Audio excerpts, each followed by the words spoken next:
all the messengers today, God. Lord, Luzon, Visayas, Mindanao, God. Even tanan mga magwawalo, God. Lord, salamat. That nature words, God, will remind your people, God, that the God to whom we are serving is the God who is worthy to receive praises, adoration, and thanksgiving, God. Lord, thank you for the life of your mga alagad here, especially ang MC Ibugan, MC National. Lord, we just praise you for the privilege to be with them, God, in this particular time, especially sa life ni Israela and Pastor Judy. Lord, it's a privilege for us to fellowship with you, God, in this particular person and Kidala from Luzon down here in Mindanao. Lord, thank you for the privilege, God. Thank you, Father, that you will bless us, not just dili lang dili sa Davao, kundi kauban man ang ministry ngayon bisundan sa Mawis. Lord, thank you that your people can be prepared itong nalita. Ikaw ngayon, padayon ng according to your words, God. Ikaw na nang sugod mga mayong butang, mag-fulfill ni until ikaw ang mabalik. God, sa ang kami kasalamanan, ang kang giday, ang kang isimba in this particular time. We worship you, God, and we adore you. In Jesus' name. Please be seated in the presence of God. Okay, makapahilo na ka.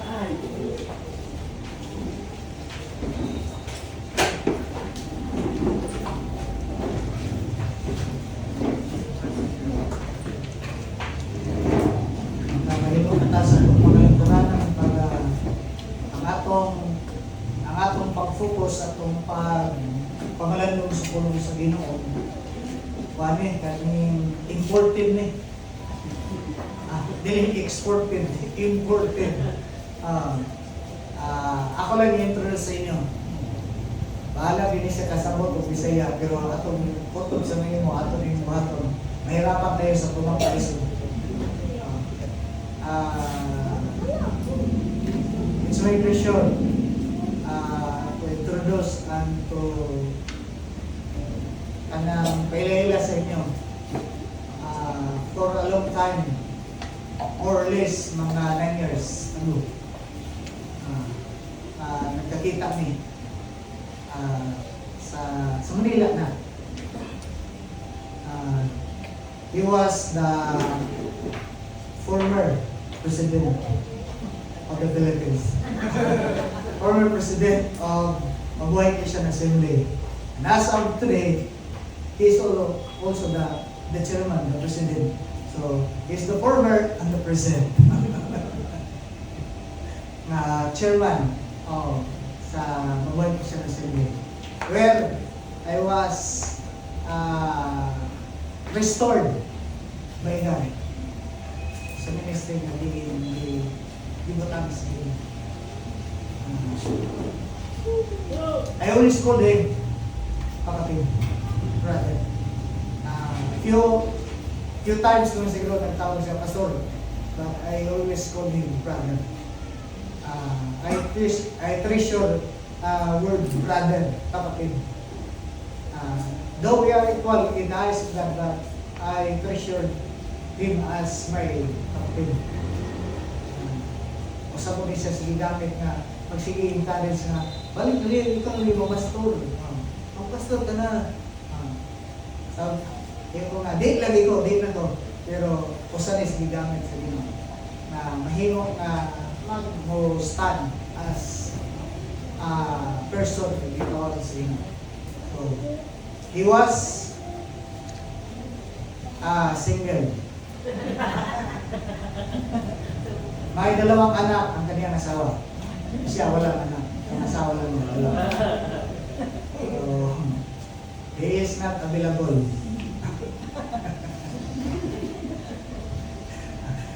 So far pa, maragay ng pinagawa na kung ano sa inyo. Si kapatid na Soriano. Kapatid na Jundi. Buhat, pero Bisaya na kay ang kaliwan na nagagaliti. Okay. Welcome.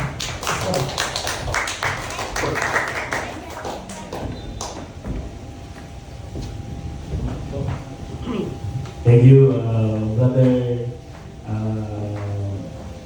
Eddie. Salamat po, Kuya. Good morning, everyone. It's really by the grace of God I am here. And I'm stepping sa inyong ito sa stage by the power of God. And I'm really blessed after 9 years. Nakadaon pa ba? Nagkaka-message ba? Nagkaka-message kami. Pero nagkaroon lang ulit ng mas deeper yung connection nung nakita ko yung ginagawa ng Lord. Especially, I'm really blessed na makita sila na meron ng baby nap na napaka-pogi and very bright and healthy kid. And then, nag-enter dito ng pagkilos ng Panginoon. It happened na the ministry has been into the process of humility or humbleness sa harapan ng Panginoon. And we're so blessed that our brother in the ministry ng Christ Divine Revelation was able to cater us and bilang mga magkakapatid. And you know mga minamahal, seeing lovely work of God, yung multiplication pangako ng Panginoon, maybe not in a spiritual aspect yet, but the multiplication is happening sa physical realm. Because seeing husband and wife serving the Lord. Isa po yan sa ibinibigay ng Lord sa akin personally, that I want a church that have a husband and wife serving God. Amen? So parang may mga tinawag talaga na single for life. Though may tinawag na gano'n, pero I'm really blessed seeing couples here. Young couples, and not so young couples. Ayaw kasi magpatawag ng elder, di ba? Or adult couple, but not so young couple. So glory to God in your life. At ang ganda ng ginagawa ng Diyos sa bawat ministry. I was as well taught by God na turuan niya ako na mahalin ang body of Christ, not by the name of the church, but by the name of the Lord Jesus Christ. Amen? Before, ako po ay frustrated pastor, young pastor. Nainggit ako talaga ako sa mga big churches. Hindi na naiinis pa minsan. Kasi nilipat yung ibang mga member punta sa ibang mga malalaking churches and parang nadidegrade or nadidevalue yung mga family churches. I call a small or mga ganitong gathering a family church. Rather than, ang liit naman ng church. No, it's not maliit. It's a family church where we can know, alam natin yung amoy ng bawat isa, alam natin ang bawat situation natin. So it's a family church. Yung big church, hindi na ako naniniwala sa big church eh. It's like part of the body of Christ. So I overcame yung aking bitterness sa ibang mga churches. I started to love every local churches. Kaya po, ang sarap pong turuan ng Panginoon. Amen po.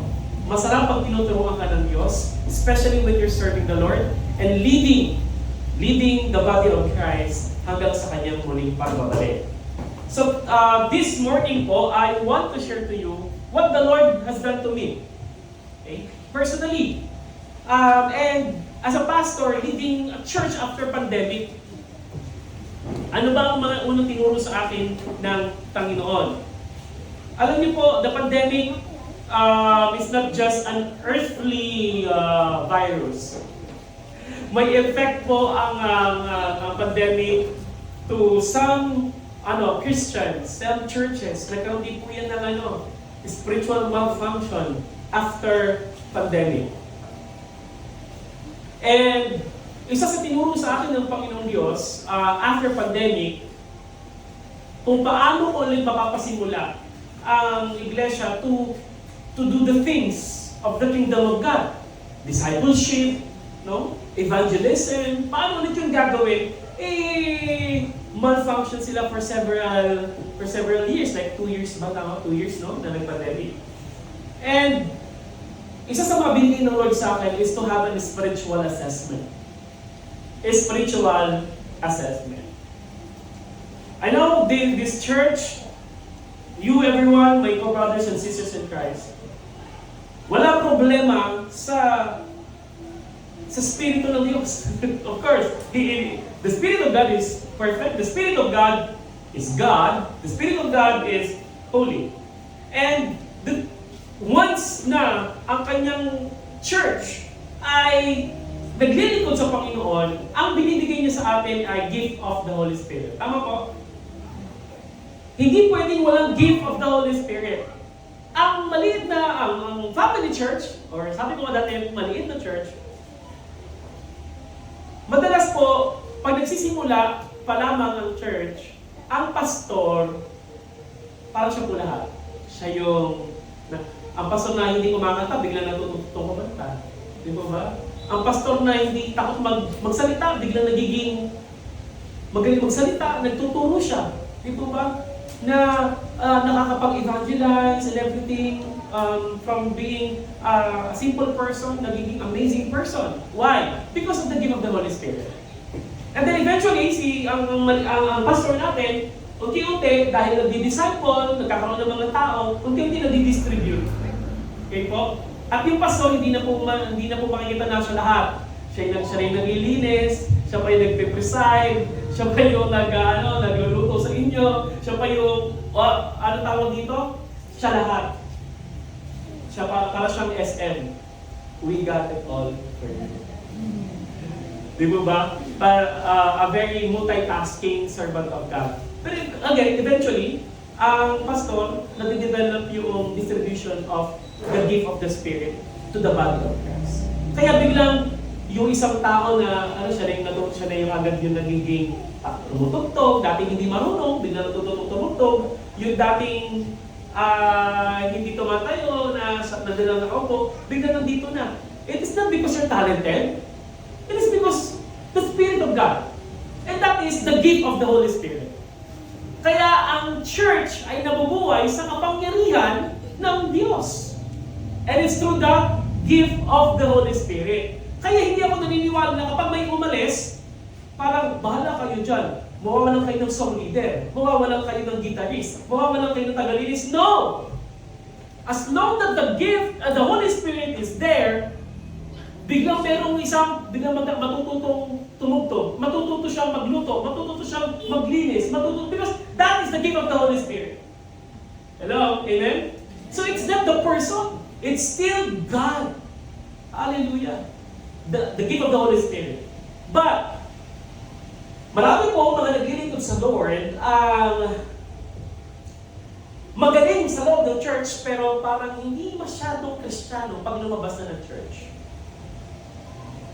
Nakaka-bless sa loob ng church pero parang demonyo or nadedevilize pag nasa loob na ng bahay. Why? Because the gift of the Holy Spirit is there, but the fruit of the Holy Spirit is being neglected. Hello? Bilang Kristiyano, madali po ang gift of the Holy Spirit. Magkaroon ka lang ng desire, and the pastor will pray for you, it's okay. But the fruit of the Holy Spirit is different. It's your personal. Hello? Kasi sa bahay, hindi ka magaling ka tumutugtog dito, preacher, pero sa bahay, hindi ka pwede mag-preach doon. Kasi anak ka, tatay ka, asawa ka, tama po? Pagdating dito sa loob ng church, you can be the minister, and you can use the gift of the Holy Spirit. Hello? Pero sa bahay mo, ang kailangan, fruit of the Holy Spirit. Hello? Which is what? Love, joy, peace, patience, kindness, goodness, gentleness, faithfulness, and self-control.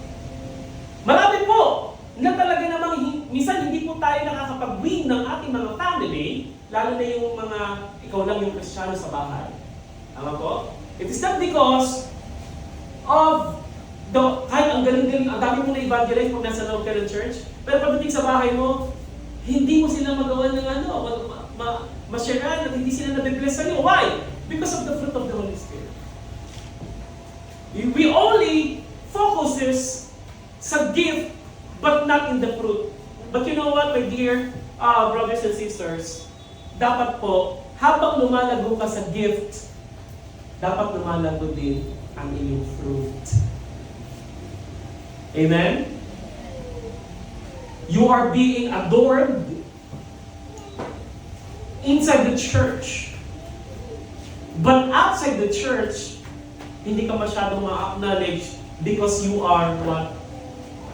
You are anointed in preaching, you're anointed in teaching, you're anointed in whatever you ever do inside the church. But outside, magaling na mag-preach, ewan ko lang. Hindi ko maramdaman. Because of the fruit of the Holy Spirit, it's just hindi masyadong nabibigyan ng focus. That's why bilang mga lingkod ng Panginoon, this is what I learned. I learned to grow in both areas. The fruit of the Holy Spirit should grow and produce fruits while I am using the gift of God. Amen? Kasi may sa church po, may dalawang klase, no?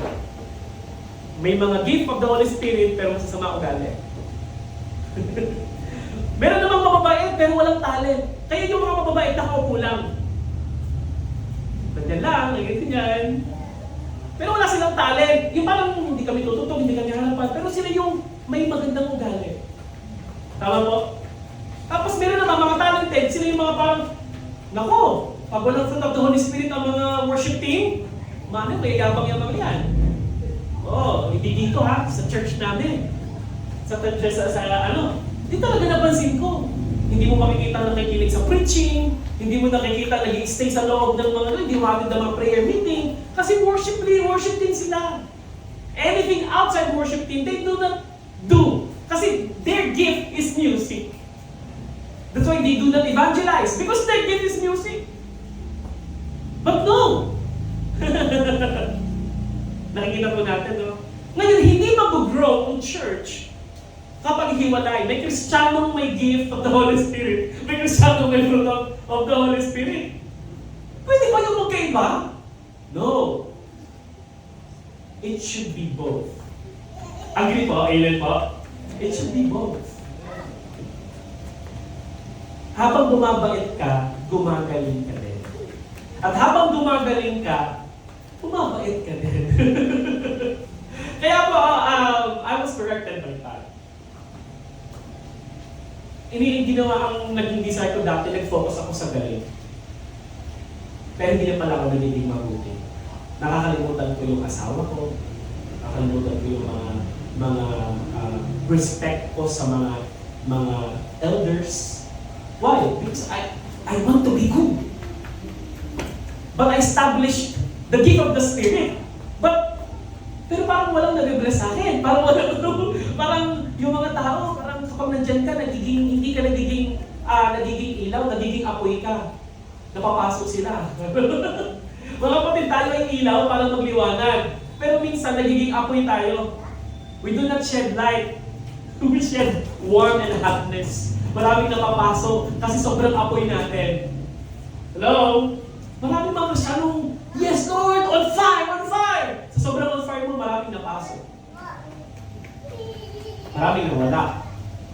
Amen? Kasi while we're growing in the fruit of the Holy Spirit, we have to grow in the fruit of the Holy Spirit. Amen? Ang sarap kaya na kapag tumutugtog ka, ramdam ko yung pagmamahal, ramdam ko yung kapayapaan, ramdam ko yung pasensya. Di mo ba? Amen? Masarap din naman na habang bumabait ka, uy, galing na Lord ka, marunong ka nang mag-preach, marunong ka nang magturo, marunong ka nang ganito. Nakaka-bless. And that's what I observe as well. However, mga kapatid, gift of the Holy Spirit and the fruit of the Holy Spirit is already there. But we have to make sure as well that our spiritual aspect ay ready.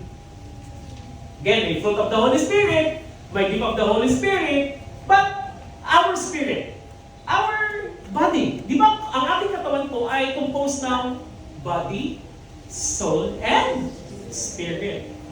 Hindi naman po siguro tayo body and spirit lang, no? Body, soul, and spirit. Ito po mga kapatid. Growing spiritually. So I assess the condition of the spiritual status po ng church. Sabi ko, Lord, dito nga, napansin ko, maraming may mga gift, walang fruit. Yung iba may fruit, walang gift. Tapos pag pareho namang meron, yung spiritual life ng tao, di ba parang nagpipray ka, you're asking, sa akin ba ito, sir? Thank you po. Talagang sabi ng salita ng Panginoon, malamig na tubig, pagpapalain kayo. Diba? So salamat po. Baka may kulay pa ito mamaya. Alam niyo po, talagang sabi ko, Lord, meron na pong fruit, meron gift. Pero how about, are the church is ready, o yung kanilang spiritual aspect ay ready to receive the fruit and to receive the gift. Magbigay, hindi mo naman pwedeng, ang gift of the Holy Spirit, ibigay kay Nap, gusto mga bulilit natin. Meron silang gift, pakikita natin, pero hindi pa nila kayang gawin. Why? Because they're young. Tama po? Yung kanilang aspect, spiritual aspect, hindi natin agad yan makikita sa kanila. They have to grow as well. Growing spiritually, most of the time, ito talaga yung parang maliban po sa financial problem na prayer request, isa sa mga in-demand and famous prayer request ay spiritual growth and spiritual maturity. Amen? Again, there's no problem with the gift, there's no problem already with the fruit, but your spiritual aspect, spiritual growth and spiritual maturity.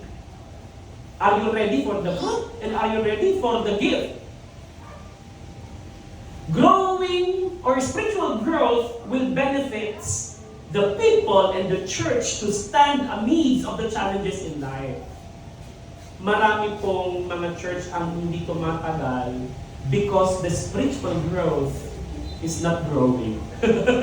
Parang the life is not given. Or di po ba? Maliban sa pag-attend natin sa church, kasi I believe pag-attend sa church does not guarantee a spiritual growth. And the spiritual growth as a body of Christ, ang pagdalo sa gawain. Because sometimes, the only aspect that you are attending is your physical aspect. But your spiritual is far away from here. Di mo ba? Marami po ang nag-church, physical lang ang nandoon. And their financial as well. But their spirit is not there.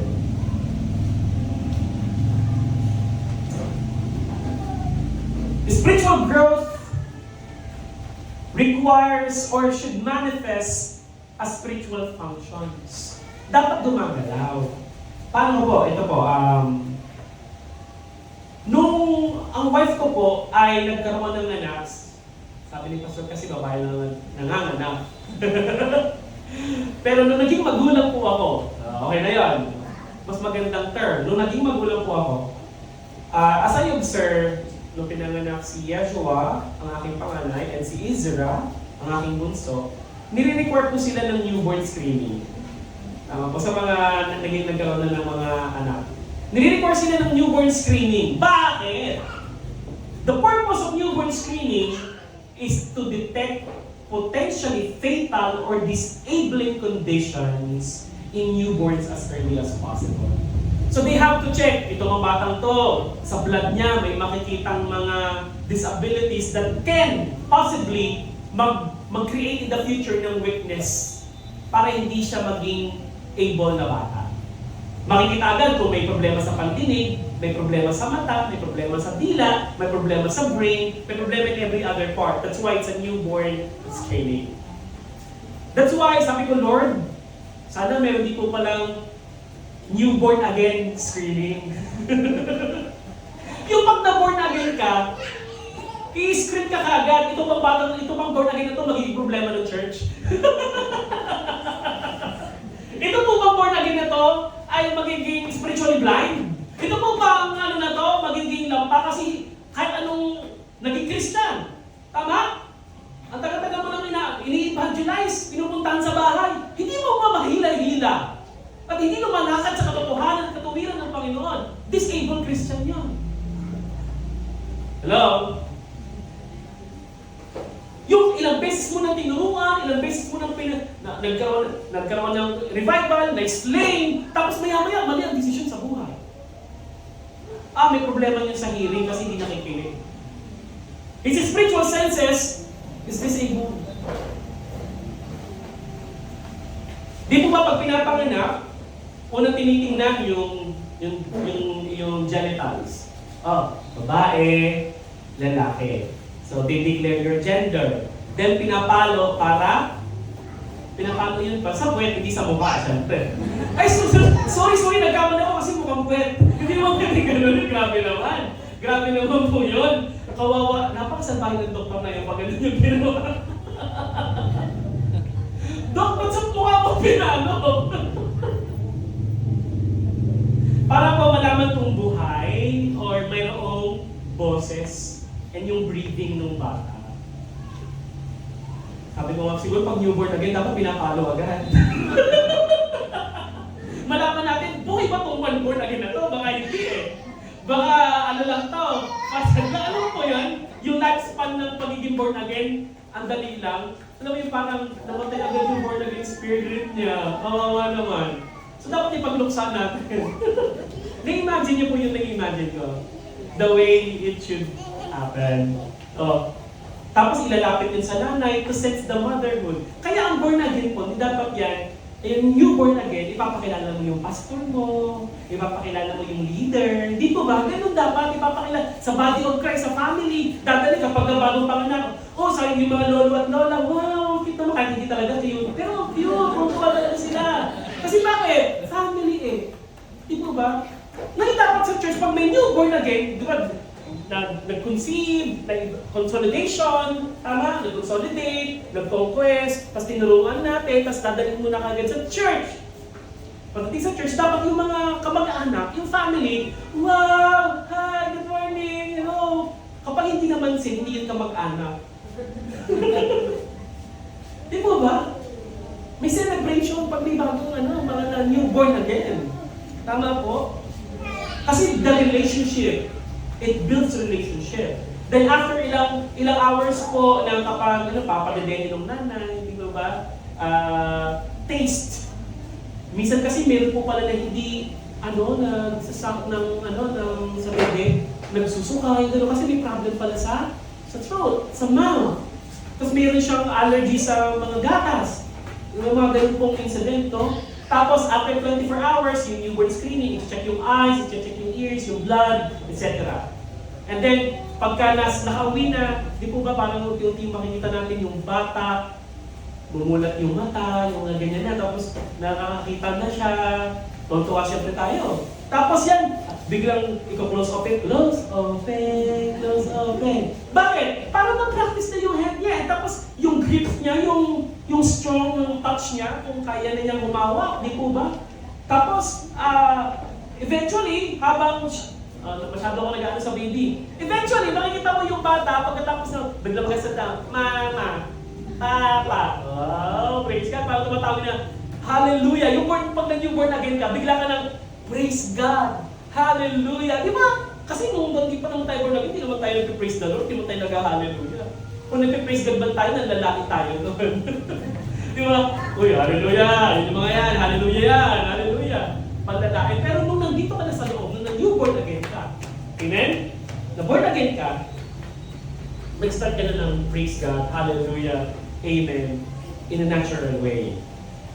Tapos, habang lumalaki yun, natututong gumapa, hindi po ba, nakikita mo na, tapos lumalaki na siya, bata, ABC, tapos tutuwa ka na, hanggang sa nagiging unti na sa 6, 7, inuutusan mo na siya, throw your garbage, there, tapos, eat your food, kumukuha na siya, tama po? Halimbawa, ganito mga kapatid, high school na, sinusubuan mo pa, matutuwa ka? Bibi, bagong tuli na yun, circumcised na. Gusto mo dede, milky ka, bibi. growing should what? Do its function. Hello? Pag nag-grow ka, dapat yung senses mo, yung mata mo, yung tenga mo, yung labi mo, yung bibig mo, yung kamay mo, yung body mo, should do its function accordingly. Hindi pwedeng tumatanda yan na ginagawa mo pang parang baby. Let's go further.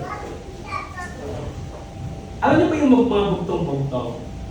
Ano ba kayo? Ano bang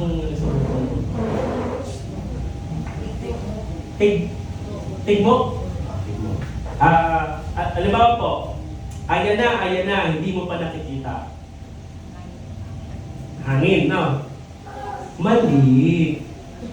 Ano po yan? Kalat sa bahay. Di mo ba yung mga nanay? Ako lang ba yung nakakakita ng mga kalat dito sa bahay? Kasi yung mga anak mo, cellphone, kain, pero hindi nakikita yung kalat. Kaya si nanay, so ayan na, di mo pa nakikita. Kasi hindi mo ba, parang ako lang ba yung nakakakita ng mga kalat dito?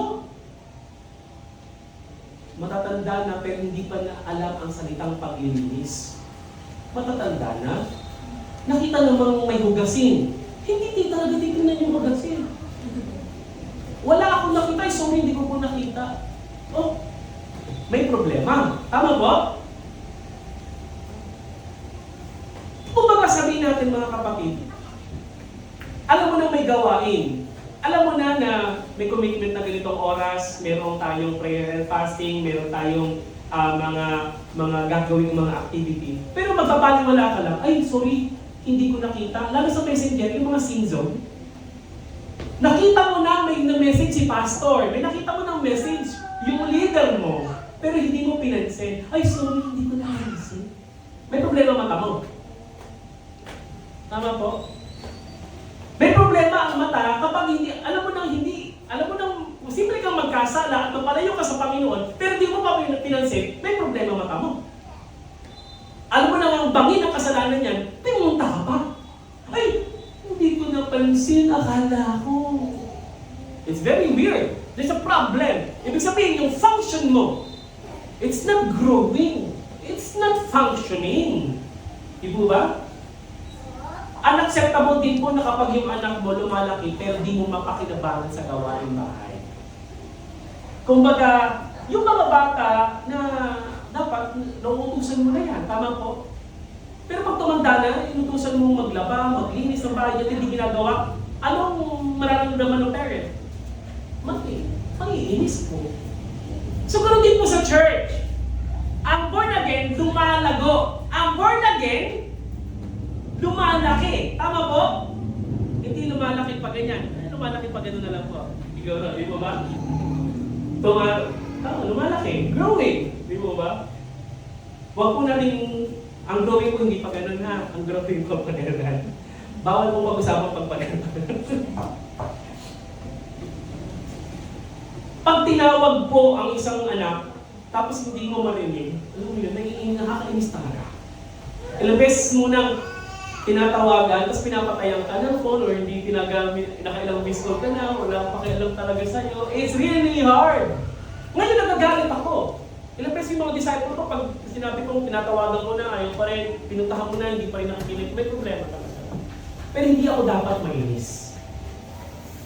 Dapat may gawin ako. Ang ibig sabihin, may problema siya spiritually. Meron siyang tenga, pero hindi nakakarinig. Meron siyang mata, pero hindi nakikita.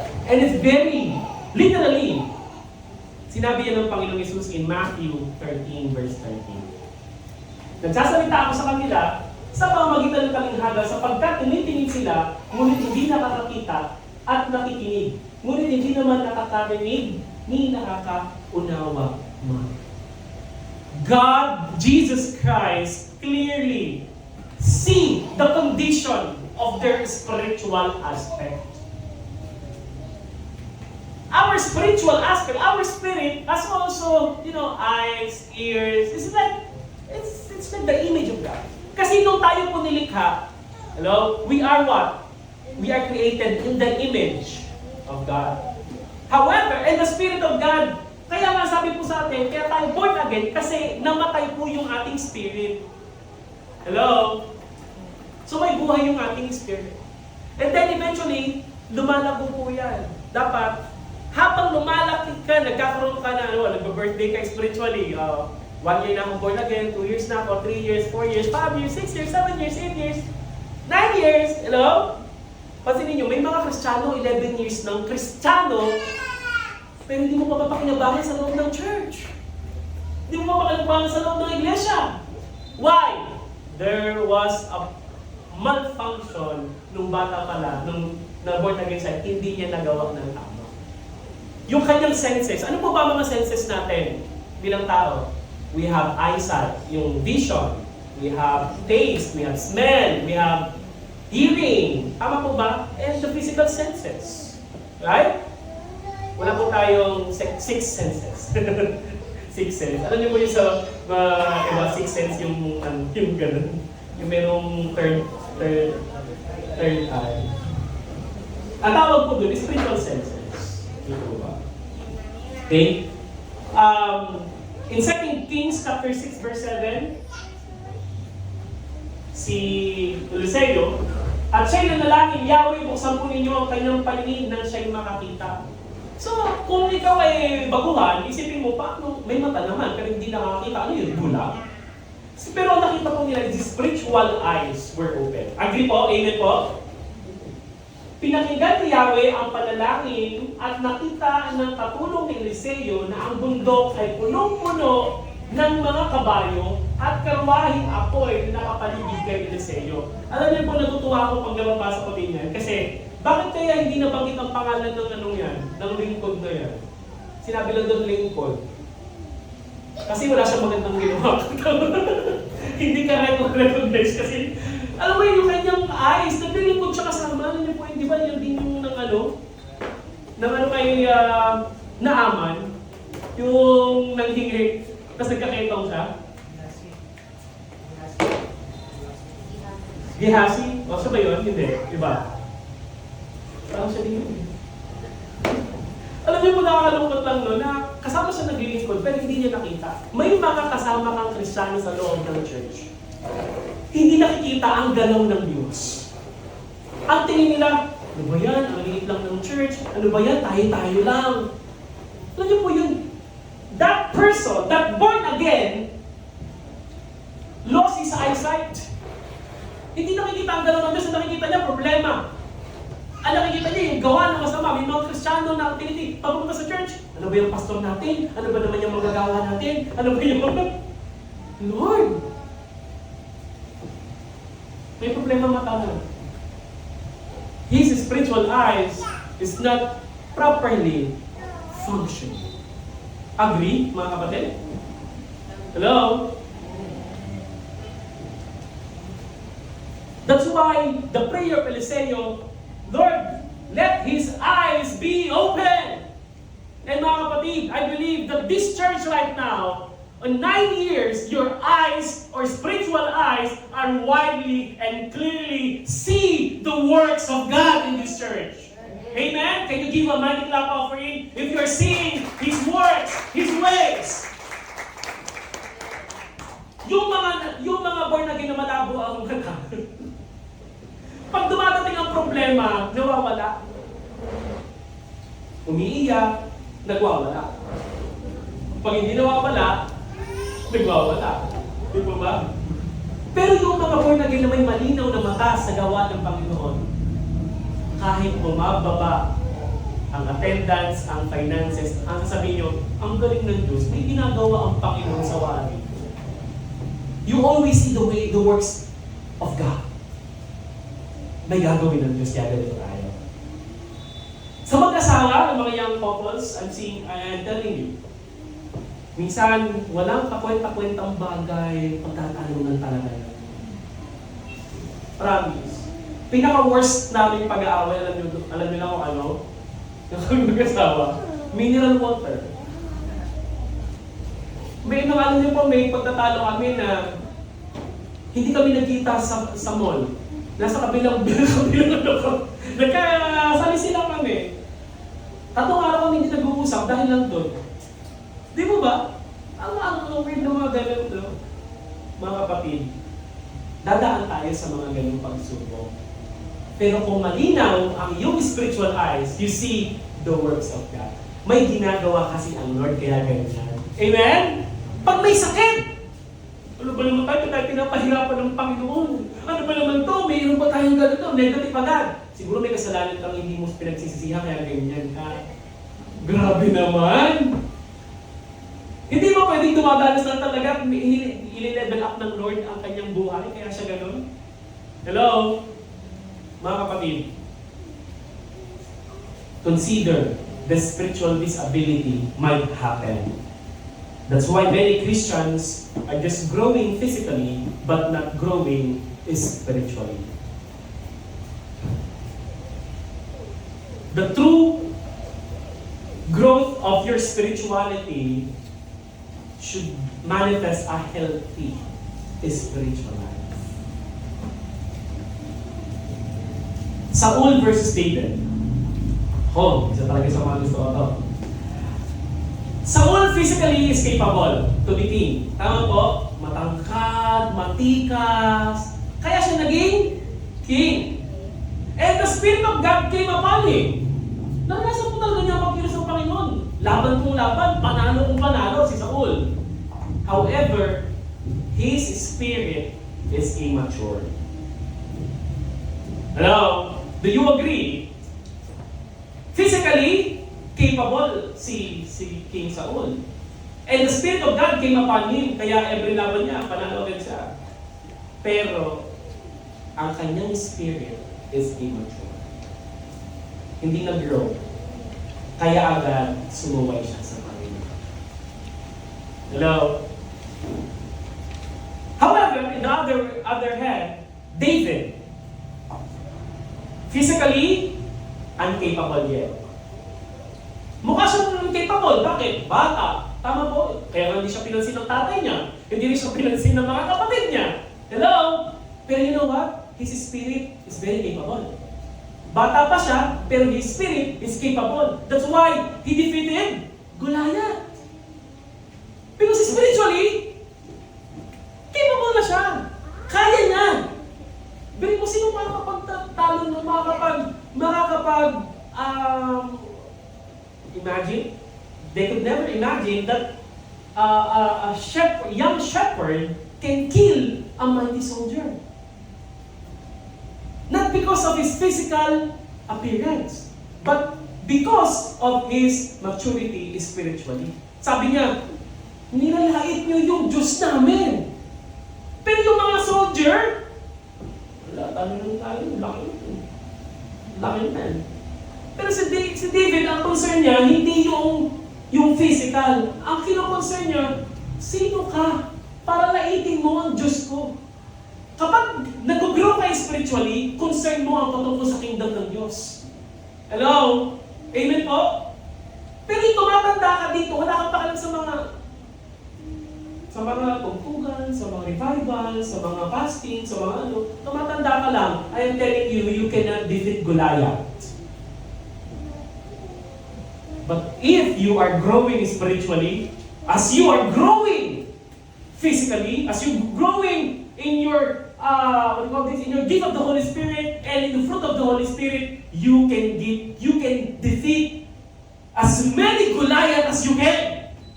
Amen?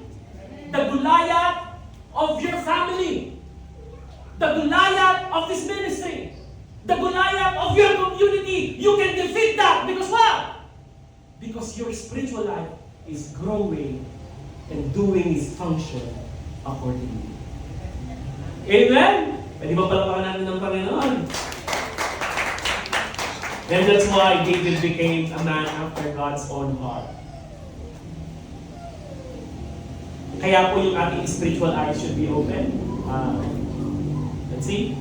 Alas 12 na pala. The spiritual eyes should open. Ano mo na to? Your vision.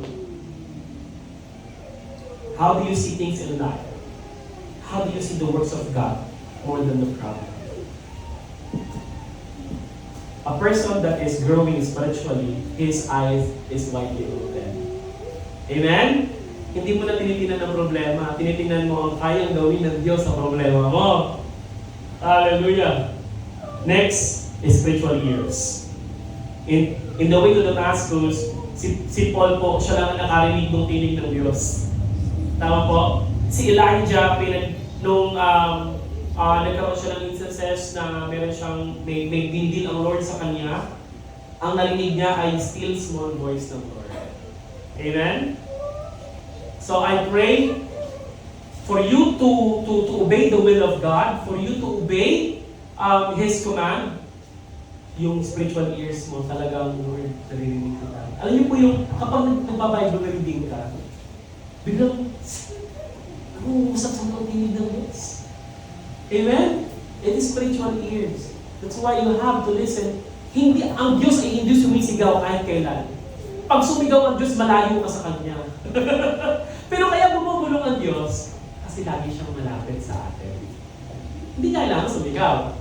Tanong mo yung katabi mo, malapit ba si Lord sa'yo? Pag malapit si Lord sa'yo, He is just whispering, anak, nandito lang ako. Nasa tabi mo ako. Lalo kang iiyak, sige, lakad tayo. Pag narinig mo yung bulong ng Panginoon, na anak, kasama mo. I am with you on this.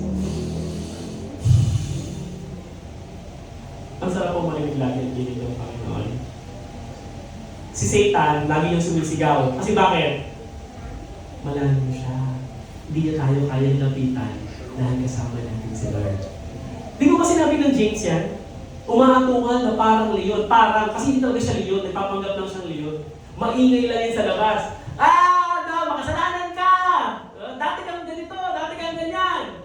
Pero si Lord, anak, magpapakalinig sa kanya. Anak, pinawa ako sa'yo. Hindi mo maririnig ang sigaw ng kaaway pag lagi ang naririnig mo ay tulong ng Diyos. Hallelujah. Spiritual tongue, of course, no? You do preaching, you do teaching. Yung paano pag nag-preach ka, dyan nagsising pa lang, pero nag-invite na yung mga tao. Hallelujah. Grabe mo yun, no? Grabe po. Craving for the Word of God, you eat, and it tastes good. Hindi ka kumakain na lagi parang nagmamadali. Pag nagbabasa ka ng Bible, Lord, ang sarap talaga ng mga salita mo. Amazing. You're the breath of life. Grabe. It tastes good. When you read the Word of God, parang na-enjoy mo. Yung parang love letter. Yung parang kilig-kilig ka talaga. Pag nabasa mo, ako talaga to, Lord. Ako talaga to. Sinabi mo talaga sa akin to. Ayan. Spiritual sense of smell. At ito po yung mga discernment kapag. Kapag ang Kristiyano, naglaman mo pa spiritually, yung discernment mo, tumataas din. Para naiwasan mo yung mga taong mapagpanggap. Maraming mga Kristiyano papasok sa church mapagpanggap eh. Lalo na sa ating mga pastor. Dapat kailangan, alam po, may bigay na gift of the discernment ang Panginoon sa atin. Para makita mo agad, problema sa'yo. Halika dito, mag-usap tayo. Dito ka, 10 ama namin. 10 chapter. Kada araw. May problema ka eh. Tama po, ang tawag doon ay spiritual prescription. Pag may problema ka, kapag mayroon kang reseta. Tama po? Kung ang physical may reseta, dapat ang spiritual, pag may sakit, may reseta din. Tumatanggap po ba kayo ng spiritual reseta? Prescription. Tama po? Dapat, 1 hour kang mananalangin sa isang araw ha. Parang ganito, di ba? Ilang beses ko pong inumin ang paracetamol 3 times a day, every 4 hours. Dapat kapag ikaw ay may spiritually may sakit ka, spiritually may sakit, dapat kung nakakaramdam kayo ng spiritual sickness, yes. Ano dapat mong gawin? Resitahan kita. Every 3 hours magbe-pray ka, tapos itong babasahin mo. Huwag mo kakalimutan, bago kumain, mag-pray ka, bago ka matulog, Asama po pag may mga ganyan spiritual prescription. Alam mo, ibibigay mong dosage. Di po ba, hindi pwedeng verse of the day lang. Dapat talaga chapter of the day. Maraming mga Kristiyano na mabuhay sa verse of the day. Kapatid, pag may problema kayo spiritually, hindi lang dapat verse of the day. dapat chapters of the day. Amen? Hallelujah! And lastly, spiritual sense of touch. Ito po yung magle-lay hands. Kaya alam niyo po mga Kristyano, we have power talaga from the Holy Spirit. Not by might, nor by power, nor by strength, but by the Spirit of God. Hallelujah! Ngayon, pagpatong mo sa balikat, di ba? O kaya pag may mga, pag alam mo, mga kapatid, na ikaw ay may problema, spiritually, huwag ka masyadong lagi maglelay hands. Baka matransfer mo yung spirit mo. Ingat-ingat tayo. Ano natin? Pero pag alam mo kung okay ka spiritually, God bless you. You are releasing talaga blessing. You are releasing power and favor of God. Amen? Kaya nga tayo kapag may mga anointed na pastor, anointed na mga bishop, talaga namang pupunta tayo sa unahan. Because you want the blessing. Amen? You want the favor of God. The spiritual sense of touch. Pero mga kapatid, kailangan lumalago ka spiritually for you to do that. You cannot bless others if you are not functional. Not properly functional. Are you blessed po ba? Amen. Am I able to feed, serve, di ba ba? Kanina po, actually kagabi pa, Lord, ano ba yung message talaga? So, before tayo bagong magtapos yung yung gawain kanina, really praying, the Lord, what do you want me to share? And kanina sa praise and worship, alam niyo po ang nagre-rema talaga, ang bango ng praise and worship. I don't know, it's the sweet aroma. It's really a sweet aroma of worship. So glory to God po, no? Na ang Panginoon, kapag nag-worship tayo, nakakamoy yung sweet aroma of worship. And may the Lord be glorified sa buhay po ng bawat isa po sa atin. As we now end the message of God, kung sino man sa inyo, you think, Lord, do I produce the fruit of the Holy Spirit? Lord, wala pa yata akong gift, bigyan mo naman ako. Pero as you ask those things, you have to prepare as well. You have to check and do a spiritual assessment. If your spiritual aspect is growing properly and growing accordingly. Pero yun, nakakamangha lang po, si Jesus Christ, nung nag-minister po siya, ang dami niyang pinagaling. Tama po, pinagaling yung bulag, pinagaling yung pipi. Hindi dahil malnourished talaga yung mga tao nun. Ang dami may sakit nun, no? Pero alam niyo po, it's a manifestation of spiritual sickness. Kaya may pinagaling ang Panginoon. Pinagaling yung mga spirito nagpapabulag, espiritu ng mga nagpapalumpo, espiritu. It is a spirit. So mga kapatid sa Panginoon, if God can heal the physical thing, He can also heal our spiritual sicknesses. Amen? God is really good. So let's just pray. Father in heaven, we thank you for your word. Lahat ng ginawa mo, Panginoon, sa krus ng Kalbaryo, magbe-benefit po ang mga naniniwala sa iyo, Panginoon. And we believe for what you have done on the cross. The revelation of the cross, O Lord God, that redeemed us, delivered us, O Lord God, from all the scheme of the enemy. And Lord, from all our brokenness, there is healing on your cross. From your blood, O Lord God, I speak right now to your people, to your servants. Ano man po ang nagpabagal ng kanilang spiritual growth, I speak healing right now. Hallelujah. And Lord, ano man po mga hadlang or nagpapabagal, Panginoon, ng kanilang paglago spiritually, remove it in the name of Jesus. And I speak, O Lord God, a well and healthy spiritual aspect in each one of us right now, Panginoon. I am gonna see, Panginoon, mga multiple gift of the Spirit, Panginoon, a multiple, Lord God, of fruit of the Holy Spirit will be upon your people, O God. And in this church, Panginoon, hindi lang po kami physically mag-grow. Lord, a spiritual growth is happening, Panginoon. At magpapatuloy, Panginoon, ang spiritual maturity na tumitibay, tumatatag, Panginoon. At nung sabi namin talaga yung padayon, O Lord God, dahil pinalakas mo kami, Panginoon, pinatatag. Continue to bless our pastors, continue to bless the husband and wife, and the leaders, the volunteers of this church. And right now, a spiritual breakthrough will come in this church. In the mighty name of Jesus, we pray and praise. And everybody say, Amen. Amen. May the Lord bless us all. And may the Lord be glorified.